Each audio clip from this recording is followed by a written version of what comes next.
Hello friends, ನಿಮ್ಮೆಲ್ಲರಿಗೂ ಅಕ್ಕನ ಅಡುಗೆ ಮನೆಗೆ ಸ್ವಾಗತ. ನಾನಿವತ್ತು ಶುಂಠಿ ಬೆಳ್ಳುಳ್ಳಿ ಪೇಸ್ಟ್ ಹಾಕ್ದಿರಂಗೆ ಚಿಕನ್ನಲ್ಲಿ ಒಂದು ಪೆಪ್ಪರ್ ಫ್ರೈ ಮಾಡ್ತಾ ಇದ್ದೀನಿ. ಸಿಂಪಲ್ ಆಗಿರೋಂಥದ್ದು. ಅದಕ್ಕೆ ಬೇಕಾಗಿರುವಂಥ ಪದಾರ್ಥಗಳು: ಈರುಳ್ಳಿ, ಚಿಕನ್, ಅರಿಶಿನ ಪುಡಿ, ಉಪ್ಪು, ಪೆಪ್ಪರು ಅಷ್ಟೇ. ಇದಕ್ಕೆ ಯಾವುದೇ ಥರದ ಮಸಾಲೆನ ನಾನು ಸೇರಿಸ್ತಾ ಇಲ್ಲ. ಹುಳಿಗೆ ನಾನು ಟೊಮೊಟೊ ಆಗಲಿ ನಿಂಬೆಹಣ್ಣು ಆಗಲಿ ಏನೂ ಹಾಕೊಳ್ತಾ ಇಲ್ಲ. ತುಂಬ ಸಿಂಪಲ್ ಆಗಿರೋಂಥದ್ದು.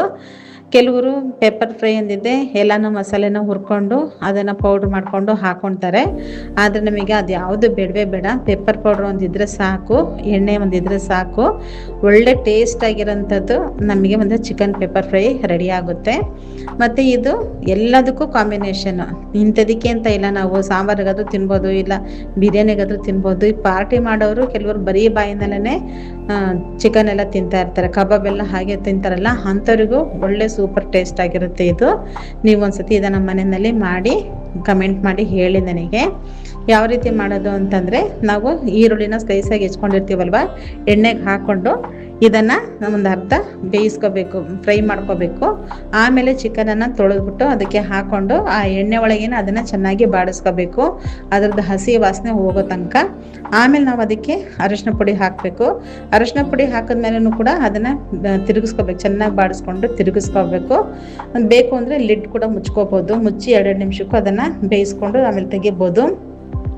ಇನ್ನೂ ಬೇಗ ಆಗಬೇಕು ಅಂತಂದು ಹೇಳಿದ್ರೆ ಕುಕ್ಕರ್ನಲ್ಲೂ ಕೂಡ ಮಾಡ್ಬೋದು. ಕುಕ್ಕರ್ ಪ್ಯಾನಲ್ಲಿ ಮಾಡಿಬಿಟ್ಟು ಅದನ್ನು ಅರ್ಧ ಬೆಂದ ಮೇಲೆ ಒಂದು ಸ್ವಲ್ಪ ನೀರು ಹಾಕ್ತೀವಲ್ವ, ಪೆಪ್ಪರ್ ಪೌಡ್ರು ಮತ್ತು ಉಪ್ಪು ಹಾಕಿ ಚೆನ್ನಾಗಿ ತಿರುಗಿಸ್ಬಿಟ್ಟು ಫ್ರೈ ಮಾಡಿಕೊಂಡು ನೀರು ಹಾಕ್ತೀವಲ್ವ, ಅಂಥ ಟೈಮಿಗೆ ನಾವು 2 ಪ್ರೆಷರ್ ತೆಗೆಸ್ಕೋಬೋದು. 2 ಪ್ರೆಷರ್ ತೆಗೆಸಿ ಮತ್ತೆ ಅದು ನೀರು ಬಿಟ್ಕೊಂಡಿರುತ್ತೆ. ಆ ನೀರು ಬಿಟ್ಕೊಂಡಿರ್ಬೇಕಾದ್ರೆ ಮತ್ತೆ ಅದನ್ನು ನಾವು ಲಿಡ್ನ ಓಪನ್ ಮಾಡಿ ನೀರು ಬತ್ತೋ ತನಕ ಕಾಯಬೇಕು. ಕಾದ್ಬಿಟ್ಟು ಅದನ್ನು ಚೆನ್ನಾಗಿ ಬತ್ತಿಸ್ಕೋಬೇಕು ಗಟ್ಟಿ ಆಗೋ ತನಕ. ಮತ್ತು ಇದಕ್ಕೆ ಯಾವುದೇ ಥರದ ಬೇರೆ ಮಸಾಲೆ ಹಾಕೋದು ಬೇಡ. ನಾವು ಫಸ್ಟಿಗೆ ಏನು ಹಾಕಿರ್ತೀವಲ್ವ, ಪೆಪ್ಪರ್ ಪೌಡ್ರು ಮತ್ತು ಉಪ್ಪು ಎಲ್ಲ ಏನಕ್ಕೆ ಹಾಕೋದು ಅಂತಂದರೆ, ಅದು ಉಪ್ಪು ಖಾರ ಎಲ್ಲ ಚೆನ್ನಾಗಿ ಎಳ್ಕೊಂಡಿರುತ್ತೆ. ಅನ್ನೋದಕ್ಕೋಸ್ಕರನೇ ಉಪ್ಪು ಖಾರ ಎಲ್ಲ ಹಾಕಿ ನೀರು ಹಾಕಿ ಚೆನ್ನಾಗಿ ನಾವು ಬೇಯಿಸೋದು ಅದನ್ನು. ಅದು ಚೆನ್ನಾಗಿ ಬೆಂದ ಮೇಲೆ ಲಾಸ್ಟಿಗೆ ನಾವು ಇನ್ನೇನು ಇಳಿಸ್ತೀವಿ ಅನ್ಬೇಕಾದ್ರೆ, ಇನ್ನೊಂದು 5 ನಿಮಿಷ ಇದೆ ಅನ್ಬೇಕಾದ್ರೆ ಮತ್ತೆ ನಾವು ಪೆಪ್ಪರ್ ಪೌಡ್ರ್ ಹಾಕಬೇಕು. ಲಾಸ್ಟಿಗೆ ಪೆಪ್ಪರ್ ಪೌಡ್ರ್ ಹಾಕಿ ಅದನ್ನು ಚೆನ್ನಾಗಿ ತಿರುಗಿಸ್ಕೋಬೇಕು. ತಿರುಗಿಸ್ಕೊಂಡ್ರೆ ಆ ಮಸಾಲೆ ಎಲ್ಲ ಅದಕ್ಕೆ ಚೆನ್ನಾಗಿ ಬೈಂಡ್ ಆಗಿರುತ್ತೆ. ಮಸಾಲೆ ಎಲ್ಲ ಚೆನ್ನಾಗಿ ಚಿಕನ್ನಿಗೆ ಅಂಟ್ಕೊಂಡಿರುತ್ತೆ. ತಿನ್ನೋದಕ್ಕೆ ತುಂಬ ಟೇಸ್ಟ್ ಆಗಿರುತ್ತೆ, ಒಳ್ಳೆ ಘಮ ಕೂಡ ಕೊಡ್ತಾ ಇರುತ್ತೆ. ಬೇಕಾದ್ರೆ ಇಂಥ ಟೈಮಿಗೆ ಕರ್ಬೇವಿನ ಸೊಪ್ಪು ಕೂಡ ಹಾಕೋಬೋದು.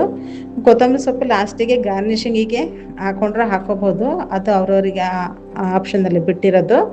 ಆದರೆ ಲಾಸ್ಟ್ ಮೂಮೆಂಟ್ನಲ್ಲಿ ನಾವು ಪೆಪ್ಪರನ್ನು ಹಾಕಿ ಒಂದು 5 ನಿಮಿಷ ನಾವು ಚೆನ್ನಾಗಿ ತಿರುಗಿಸ್ಕೋಬೇಕು.